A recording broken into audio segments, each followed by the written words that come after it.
네, 안녕하세요. 북한을 읽어주는 오디오의 이영주입니다. 예, 일을 끝나고 직장문을 이제 막 나서니까 온 강산이, 예, 강산까지는 아니고 주차장, 눈에 보이는 거울이 다 이제 하얀색이 되었더라고요. 한국에 와서 눈을 만질 수 있는 기회는 별로 없었죠. 뭐 북한보다 따뜻하니까. 굉장히 기분이 좋았습니다. 좋았고 따뜻했고 뭔가 새 출발을 어, 해야 한다는 느낌도 들었고 내가 더 강인해져야 되겠다는 그런 느낌도 들었고 눈이라는 건 각자에 따라서 다 생각하고 추억하는 것들이 다 다른가 봅니다. 저는 오늘도 대한민국에서 사는 국민이라면 이제 응당해야 되는 거죠. 국민이고 이모. 일을 마치고 집에 들어왔습니다. 어제부터 이제 계속 읽었죠. 한원채님, 일산 백년 한의원 한봉희 원장님, 아버님 되시죠. 아버님은 끝내 돌아오지 못하시고, 그 따님께서 아버님께서 쓰신 책을 가지고 탈북했다고 합니다. 당시 똑같은 책을 이제 한 권을 이제 복사 3개 해가지고 여러 명이 나눠서 가지고 출발했답니다. 일본에도 한 권 보내고 한국에 이제 품고 오고 한 권은 또 어떤 다른 나라 기자한테 보내고 왜냐하면 이제 아버님이 돌아가시면서까지 이제 쓰신 글인데 세상에 알려야 돼야지 이런 마음으로 이제 썼는데 행여나 따님들이 품고 오다가 또 탈북되고 그럴까봐 여러 편으로 이제 보냈다고 합니다. 그래서 이 책은 먼저 일본에서 출간되어서 많은 사람들한테 북한의 인권을 알렸던 책이기도 합니다. 어제 이어서 이제 읽겠습니다.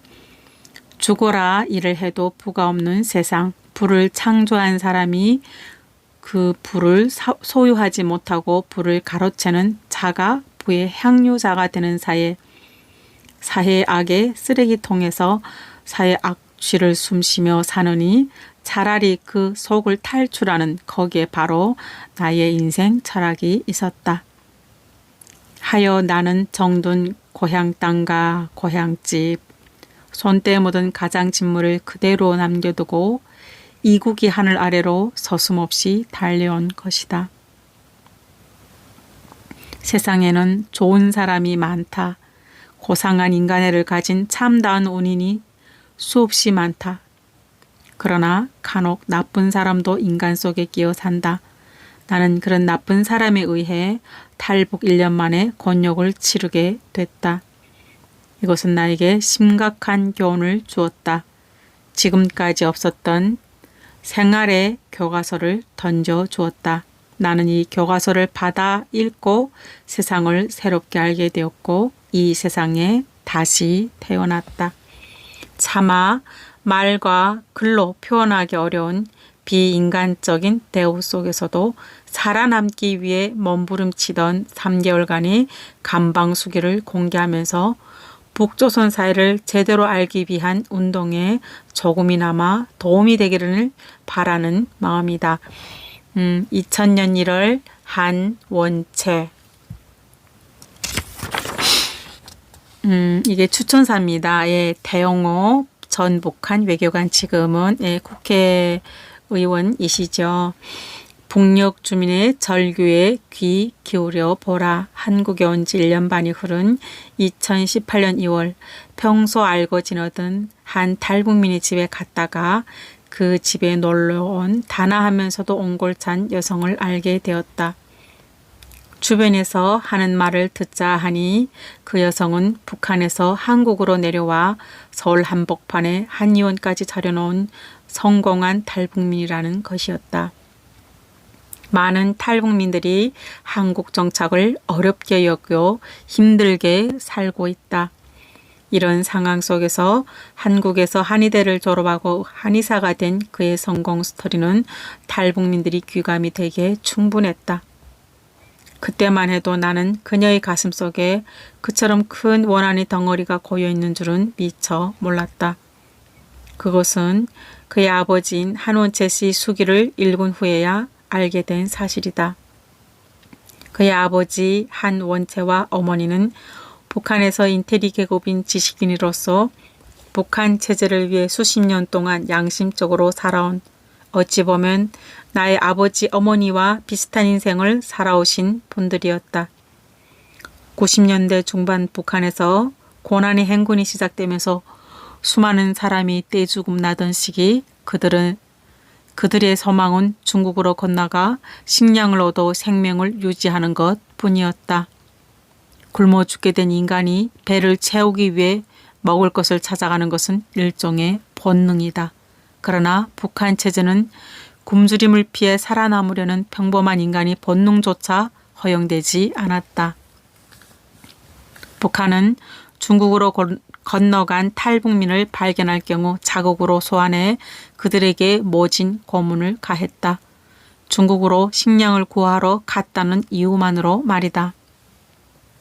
먹을 것을 찾아 철창 밖으로 나가는 일조차 금하는 것이 바로 북한 체제이다. 이런 반인륜적인 체제는 아직 역사가 알지 못하고 있다. 4.27 판문점 선언 이후 이 땅에는 이상한 흐름이 감지되고 있다. 위정자들이 북한의 수천만 노예들의 운명에는 아랑곳하지 않고 김씨 일가라는 노예주들과 사이좋게 지내려는 이상한 움직임 말이다. 이 책의 저자 한원채 씨는 북한의 평범한 인텔리다. 그가 남긴 이 글을 읽으며 북한 주민들의 절규에 대한민국이 과연 어떻게 응해야 할지 그 해답을 찾기 바란다. 태용호 전 북한 외교관.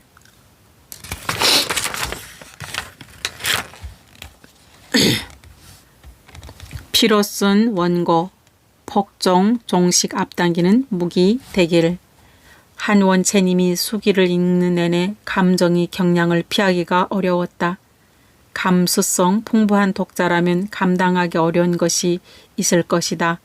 행간마다 강렬하게 배어있는 저자의 거친 숨결이 바로 그것이다. 끝까지 정독하려면 의식적으로라도 저자와 호흡을 맞추지 않아야 한다. 그렇지 않으면 저자가 겪은 질식할 것 같은 고통과 당장 닥칠 것만 같은 죽음의 공포를 고스란히 느끼게 될 것이다. 저자의 가슴 깊은 곳으로부터 솟구치는 생존 의지와 함께 가해자들에 대한 끓어오르는 복수심에 공감하다 보면 어느새 자기 자신도 모르게 분노하게 된다. 이 수기가 씌어진 이후 북한은 20년 가까이 본질적으로 나아진 것이 없다. 책의 마지막 장을 넘기면서 그 사실을 상기시키면 조금 전의 분노는 이내 무력감으로 변한다. 더욱이 죽음으로 끌려가는 길에서 처절한 몸부림으로 탈주하여 얻은 자유가 어떤 것인지 알고 나면 슬픔은 더욱 깊어질 것이다. 첫 탈출 후엔 앞길을 비춰주었던 존재는 절반 나이 먹은 달빛이었다. 또 한 번의 기적적인 탈출 후에도 컴컴한 산길을 비춰줬던 존재는 다 자란 밝은 달림이었다. 저자는 비정한 포획자들에게 들짐승처럼 뒤쫓겨 다니는 험난한 노정을 겪었다. 그 노정 속에서 몸을 숨길 곳을 아는 존재는 오로지 달빛뿐이었다. 그 사실이 주는 안도감이 바로 저자가 누린 짧은 자유라면 자유일 것이다. 비극적인 사실이다.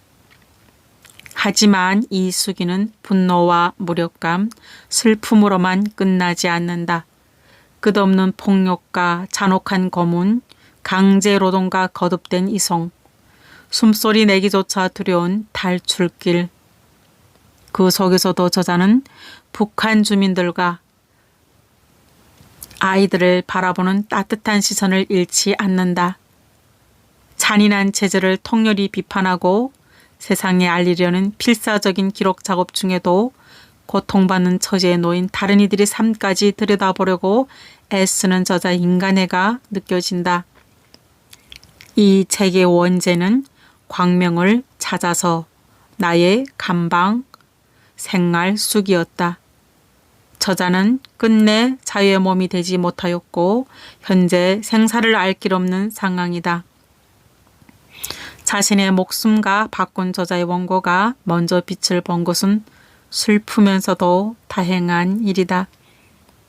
이 참혹하고 귀중한 기록은 세계 인권운동가들과 자유를 받드는 언론인, 출판인들에게 전해져야 한다.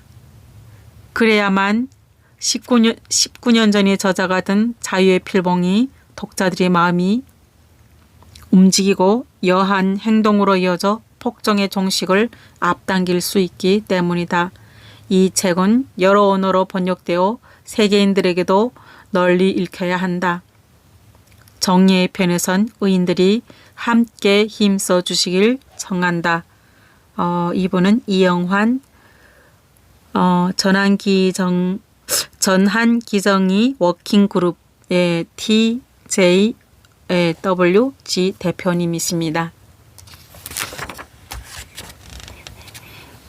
자기 생각을 자기 입으로 말할 수 없는 세상, 자유로운 남의 말을 자기의 귀로 자유롭게 들을 수 없는 세상, 남의 좋은 것을 자기의 밝은 눈으로 자유롭게 볼 수 없는 세상, 이것이 오늘의 북조선이다. 아, 세상이요.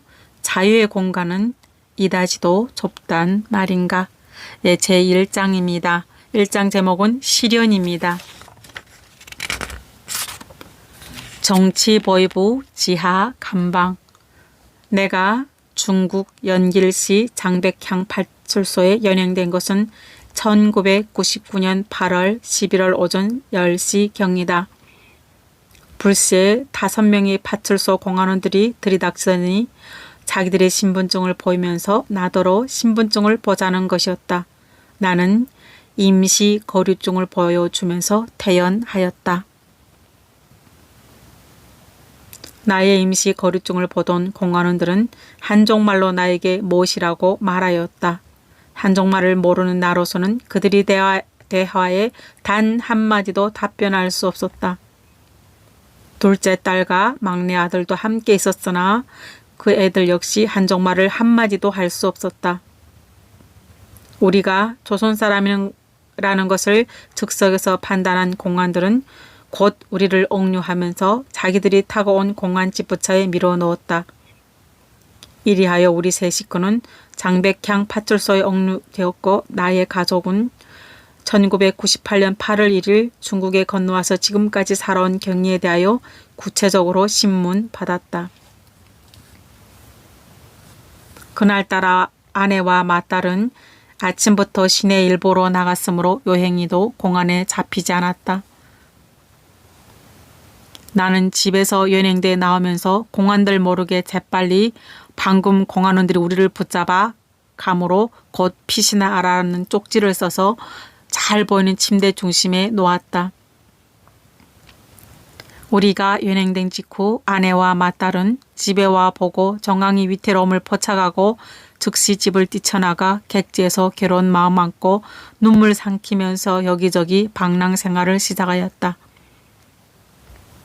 장백향 파출소는 장시간의 신문 끝에 그날 밤 차정이 지나서야 우리 셋을 연길 감옥에 인계하였으며 연길 감옥은 다음 날인 8월 12일 오후에 영종시 국경 변방대로 호송하였다. 그날 20명 안팎의 조선 사람들이 연길 감옥에서부터 호송되어 영종 변방대에 수감되었다. 그들 대부분은 영종 변방대에서 2일간의 신문을 받은 후 눈물을 흘리면서 손목을 묶인 채 조선으로 실려 들어갔다. 나는 우리 아이들과 함께 영종 변방대에서 여러 날 신문을 받으면서 구루되었고 8월 17일 나와 막내 아들을 포함하여 13명의 조선 사람들이 중국 공안차에 실려 조선 해령시 교도에 호송되었다. 이날 고마운 운인인 중국 국적 조선족에 의하여 나의 둘째 딸은 호송 도중 해방되어 눈물을 삼키면서 나와 이별하여 연길로 다시 돌아가게 되었다. 나는 막내 아들과 함께 양 손목에 수세를 감은 채 해령 국경 경비대에 인계되었다. 해령시 국경경비대는 우리를 인계받자마자 범잡은 포수처럼 우쭐렁거리며 월경자로서 역적을 취급하였으며 짐승처럼 다루기 시작하였다. 해령시 국경경비대는 우리 일행 13명에 대한 신문을 다 끝내고 곧 해령시 정치보위부에 호송했다.